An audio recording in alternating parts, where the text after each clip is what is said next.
Thank you very much. Thank you. Well, thank you, President Powers, Provost Fenves, deans, members of the faculty, family and friends, and most importantly, the class of 2014. It is indeed an honor for me to be here tonight. It's been almost 37 years to the day that I graduated from UT. I remember a lot of things about that day. I remember I had a throbbing headache from a party the night before.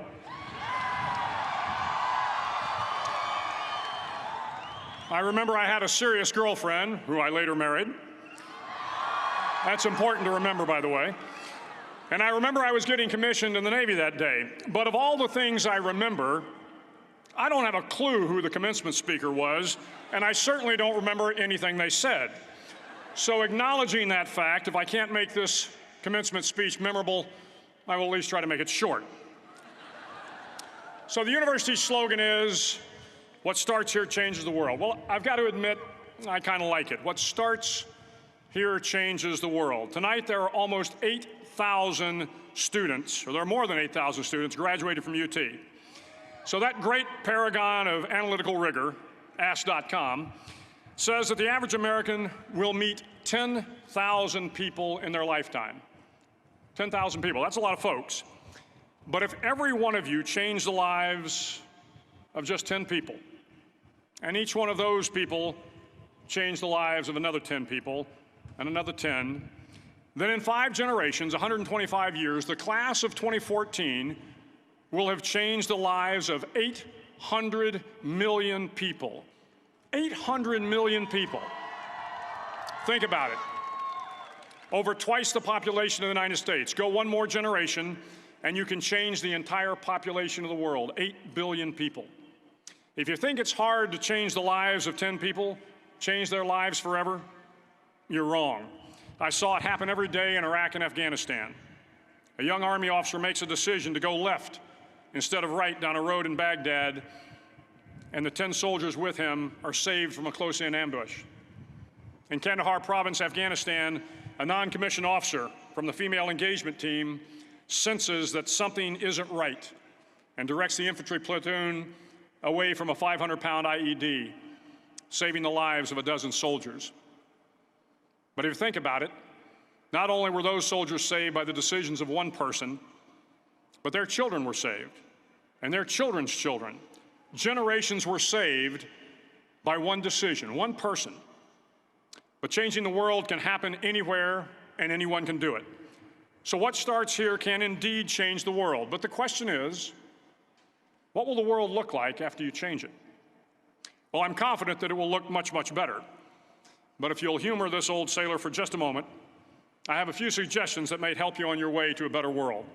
And while these lessons were learned during my time in the military, I can assure you that it matters not whether you ever served a day in uniform. It matters not your gender, your ethnic or religious background, your orientation, or your social status.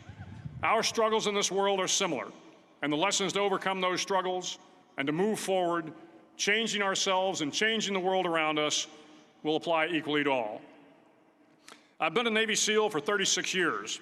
But it all began when I left UT for basic SEAL training in Coronado, California. Basic SEAL training is 6 months of long, torturous runs in the soft sand, midnight swims in the cold water off San Diego, obstacle courses, unending calisthenics, days without sleep, and always being cold, wet, and miserable. It is 6 months of being constantly harassed by professionally trained warriors who seek to find the weak of mind and body and eliminate them from ever becoming a Navy SEAL. But the training also seeks to find those students who can lead in an environment of constant stress, chaos, failure, and hardships. To me, basic SEAL training was a lifetime of challenges crammed into 6 months. So here are the 10 lessons I learned from basic SEAL training that hopefully will be of value to you as you move forward in life. Every morning in SEAL training, my instructors, who at the time were all Vietnam veterans, would show up in my barracks room, and the first thing they'd do was inspect my bed. If you did it right, the corners would be square, the covers would be pulled tight, the pillow centered just under the headboard, and the extra blanket folded neatly at the foot of the rack.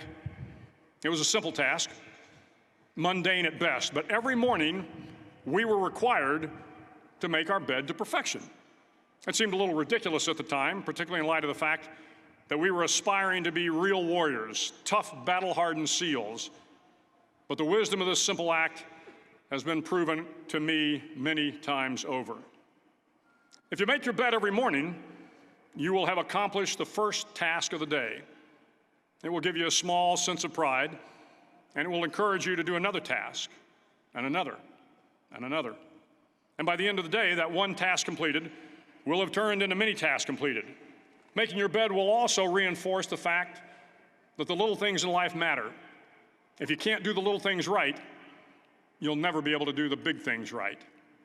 And if by chance you have a miserable day, you will come home to a bed that is made, that you made.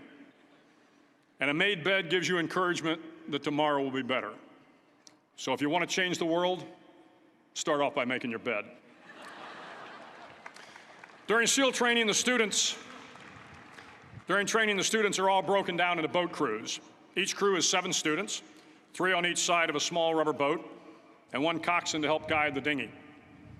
Every day, your boat crew forms up on the beach and is instructed to get through the surf zone and paddle several miles down the coast. In the winter, the surf off San Diego can get to be 8 to 10 feet high, and it is exceedingly difficult to paddle through the plunging surf unless everyone digs in. Every paddle must be synchronized to the stroke count of the coxswain.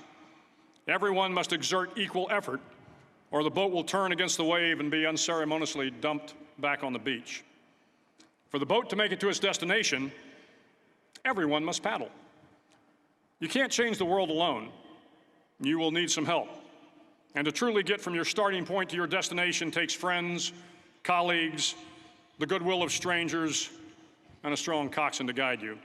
If you want to change the world, find someone to help you paddle. Over a few weeks of difficult training, my SEAL class, which started with 150 men, was down to just 42. There were now 6 boat crews of 7 men each. I was in the boat with the tall guys, but the best boat crew we had was made up of the little guys, the Munchkin crew, we called them. No one was over 5'5". The Munchkin boat crew had 1 American Indian, 1 African American, 1 Polish American, 1 Greek American, 1 Italian American, and 2 tough kids from the Midwest. They out-paddled, outran, and outswam all the other boat crews. The big men in the other boat crews would always make good-natured fun of the tiny little flippers the Munchkins put on their tiny little feet prior to every swim. But somehow these little guys from every corner of the nation and the world always had the last laugh, swimming faster than everyone and reaching the shore long before the rest of us. SEAL training was a great equalizer. Nothing mattered but your will to succeed, not your color, not your ethnic background, not your education, not your social status. If you want to change the world, measure a person by the size of their heart, not by the size of their flippers. Several times a week, the instructors would line up the class and do a uniform inspection. It was exceptionally thorough. Your hat had to be perfectly starched, your uniform immaculately pressed, your belt buckle shiny and void of any smudges. But it seemed that no matter how much effort you put into starching your hat or pressing your uniform or polishing your belt buckle, it just wasn't good enough. The instructors would find something wrong. For failing the uniform inspection, the student had to run, fully clothed, into the surf zone, then wet from head to toe, roll around on the beach until every part of your body was covered with sand. The effect was known as a sugar cookie. You stayed in the uniform the rest of the day, cold, wet, and sandy. There were many a student who just couldn't accept the fact that all their efforts were in vain, that no matter how hard they tried to get the uniform right, it went unappreciated. Those students didn't make it through training. Those students didn't understand the purpose of the drill. You were never going to succeed. You were never going to have a perfect uniform. The instructors weren't going to allow it. Sometimes, no matter how well you prepare or how well you perform, you still end up as a sugar cookie. It's just the way life is sometimes. If you want to change the world, get over being a sugar cookie and keep moving forward.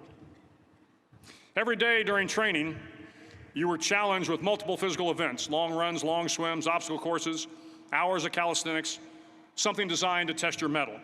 Every event had standards, times you had to meet. If you failed to meet those times, those standards, your name was posted on a list, and at the end of the day, those on the list were invited to a circus. A circus was 2 hours of additional calisthenics, designed to wear you down, to break your spirit, to force you to quit. No one wanted a circus. A circus meant that for that day, you didn't measure up. A circus meant more fatigue, and more fatigue meant that the following day would be more difficult, and more circuses were likely. But at some time during SEAL training, everyone made the circus list. But an interesting thing happened to those who were constantly on the list. Over time, those students who did 2 hours of extra calisthenics got stronger and stronger. The pain of the circuses built inner strength and physical resiliency. Life is filled with circuses. You will fail. You will likely fail often. It will be painful. It will be discouraging. At times, it will test you to your very core. But if you want to change the world, don't be afraid of the circuses. At least twice a week, the trainees were required to run the obstacle course. The obstacle course contained 25 obstacles, including a 10-foot wall, a 30-foot cargo net, a barbed wire crawl, to name a few. But the most challenging obstacle was the slide for life. It had a 3-level, 30-foot tower at one end and a 1-level tower at the other. In between was a 200-foot-long rope. You had to climb the 3-tiered tower, and once at the top, you grabbed the rope, swung underneath the rope, and pulled yourself hand over hand until you got to the other end. The record for the obstacle course had stood for years when my class began in 1977. The record seemed unbeatable until one day a student decided to go down the slide for life head first. Instead of swinging his body underneath the rope and inching his way down, he bravely mounted the top of the rope and thrust himself forward. It was a dangerous move, seemingly foolish and fraught with risk. Failure could mean injury and being dropped from the course. Without hesitation, the student slid down the rope perilously fast. Instead of several minutes, it only took him half that time. And by the end of the course, he had broken the record. If you want to change the world, sometimes you have to slide down the obstacles head first. During the land warfare phase of training, the students are flown out to San Clemente Island, which lies off the coast of San Diego. The waters off San Clemente are a breeding ground for the great white sharks. To pass SEAL training, there are a series of long swims that must be completed. One is the night swim. Before the swim, the instructors joyfully brief the students on all the species of sharks that inhabit the waters off San Clemente. They assure you, however, that no student has ever been eaten by a shark, at least not that they can remember. But you are also taught that if a shark begins to circle your position, stand your ground. Do not swim away. Do not act afraid. And if the shark, hungry for a midnight snack, darts towards you, then summons up all your strength and punch him in the snout, and he will turn and swim away. There are a lot of sharks in the world. If you hope to complete the swim, you will have to deal with them. So if you want to change the world, don't back down from the sharks. As Navy SEALs, one of our jobs is to conduct underwater attacks against enemy shipping. We practice this technique extensively during training. The ship attack mission is where a pair of SEAL divers is dropped off outside an enemy harbor and then swims well over 2 miles underwater, using nothing but a depth gauge and a compass to get to the target. During the entire swim, even well below the surface, there is some light that comes through. It is comforting to know that there is open water above you. But as you approach the ship, which is tied to a pier, the light begins to fade. The steel structure of the ship blocks the moonlight. It blocks the surrounding street lamps. It blocks all ambient light. To be successful in your mission, you have to swim under the ship and find the keel, the center line, and the deepest part of the ship. This is your objective. But the keel is also the darkest part of the ship, where you cannot see your hand in front of your face, where the noise from the ship's machinery is deafening, and where it gets to be easily disoriented, and you can fail. Every SEAL knows that under the keel, at that darkest moment of the mission, is a time when you need to be calm, when you must be calm, when you must be composed, when all your tactical skills, your physical power, and your inner strength must be brought to bear. If you want to change the world, you must be your very best in the darkest moments. The 9th week of training is referred to as Hell Week. It is 6 days of no sleep, constant physical and mental harassment, and one special day at the Mud Flats. The Mud Flats are an area between San Diego and Tijuana where the water runs off and creates the Tijuana Sloughs, a swampy patch of terrain where the mud will engulf you. It is on Wednesday of Hell Week that you paddle down to the Mud Flats and spend the next 15 hours trying to survive this freezing cold, the howling wind, and the incessant pressure to quit from the instructors. As the sun began to set that Wednesday evening, my training class, having committed some egregious infraction of the rules, was ordered into the mud. The mud consumed each man till there was nothing visible but our heads. The instructors told us we could leave the mud if only 5 men would quit. Only 5 men, just 5 men, and we could get out of the oppressive cold. Looking around the mud flat, it was apparent that some students were about to give up. It was still over 8 hours till the sun came up. 8 more hours of bone-chilling cold. The chattering teeth and the shivering moans of the trainees were so loud, it was hard to hear anything. And then one voice began to echo through the night. One voice raised in song. The song was terribly out of tune, but sung with great enthusiasm. One voice became 2, and 2 became 3, and before long, everyone in the class was singing. The instructors threatened us with more time in the mud if we kept up the singing, but the singing persisted. And somehow the mud seemed a little warmer, and the wind a little tamer, and the dawn not so far away. If I have learned anything in my time traveling the world, it is the power of hope. The power of one person, a Washington, a Lincoln, King, Mandela, and even a young girl from Pakistan, Malala. One person can change the world by giving people hope. So if you want to change the world, start singing when you're up to your neck in mud. Finally, in SEAL training, there's a bell. A brass bell that hangs in the center of the compound for all the students to see. All you have to do to quit is ring the bell. Ring the bell, and you no longer have to wake up at 5 o'clock. Ring the bell, and you no longer have to be in the freezing cold swims. Ring the bell, and you no longer have to do the runs, the obstacle course, the PT, and you no longer have to endure the hardships of training. All you have to do is ring the bell to get out. If you want to change the world, don't ever, ever ring the bell. To the class of 2014, you are moments away from graduating, moments away from beginning your journey through life, moments away from starting to change the world for the better. It will not be easy, but you are the class of 2014, the class that can affect the lives of 800 million people in the next century.